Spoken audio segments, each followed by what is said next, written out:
what's important to focus on is what's been happening in the last few years, because we've had strong dollar, we have higher US rates, we've also had slower growth in China. Now, historically, those events, when they coincide, has typically been a little bit troublesome for some of the EM countries. But if you look at the impact it has had on EM in the last couple of years, it's actually been fairly small. And so I think that points to the resiliency of EM, that points to the lower external vulnerability across much of the EM countries. So I think those are really the more important drivers. Okay, Goldman, house view. We were just talking about the ratings agency, Moody's, literally shot across the bow of China, right? Cut the outlook. But how significant is this? So we put out our outlook around 10 days ago. Our view has not changed from that. And within that outlook, I think one of the core focus is in terms of how China is looking to address some of the debt issues.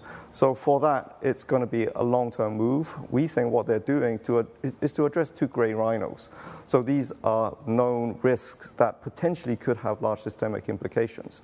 Those two gray rhinos are property and local government debt. So we think policymakers are addressing them. It will take a long time. It's going to be a slow process. And that really anchors how we're looking at it in the sense that Chinese policymakers are addressing this, but don't expect this to be a fast process. Okay, so in terms of EM, China, of course, is the 800-pound gorilla. And in terms of EM high yield, essentially for years now we've been talking about what we actually mean is a Chinese property developer paper, right? What are you telling clients about that?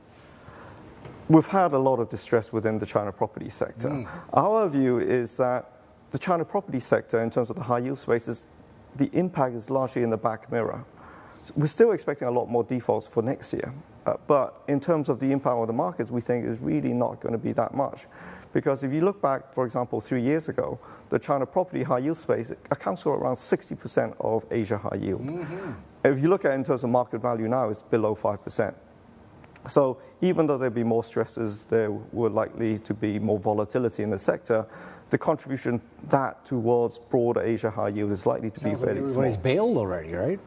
Well, if it's only 5% by now. There's already been a lot of distress, and pricing obviously are at distress levels for many of the bonds as well. So the impact to a large extent has already been felt.